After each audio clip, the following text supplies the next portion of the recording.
নাটক, বিজ্ঞাপন আর চলচ্চিত্র বাংলাদেশের বিনোদন জগতে কাজী নওশাবা আহমেদ মানেই এক ধরনের এলিগেন্স।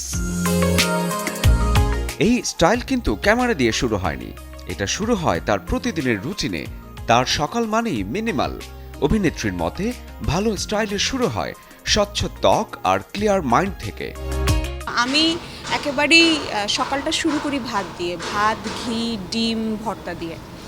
এটা আমার মেথড এবং আমার কাছে মনে হয় আমাদের যে আবহাওয়া সেইটা ভাতের জন্য খুব ঠিকঠাক এবং শরীরকে ঠান্ডা রাখে, মাথা ঠান্ডা, পেট ঠান্ডা তো মাথা ঠান্ডা।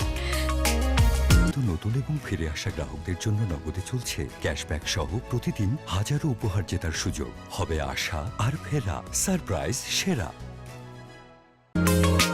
এই কমফোর্টই দিন শেষে রূপ নেয় কনফিডেন্সে। তার মতে একজন অভিনেত্রীর ফ্যাশন কখনোই অতিরিক্ত নয়, বরং নিজেকে নিয়ে সচেতনতা। বয়সের সাথে নিজেকে ধরে রাখার ক্ষেত্রে শিল্পীর আস্থা ট্রেন্ডে নয়, টাইমলেস চয়েসে। আমার কাছে মনে হয় যে মেইনটেন করে করা যায় এবং কেউ যদি সেটাতে আনন্দ পায়, যদি সেটাতে কনফিডেন্স ফিরে পায়, আমি সেটা নিয়েও কোনো কথা বলতে চাই না। কারণ এই ছোট্ট জীবনে কেউ যদি আনন্দে থাকে, কেউ যদি মনে করে যে না তার ভালো লাগছে, তাকে সেটা করতে দেওয়া উচিত।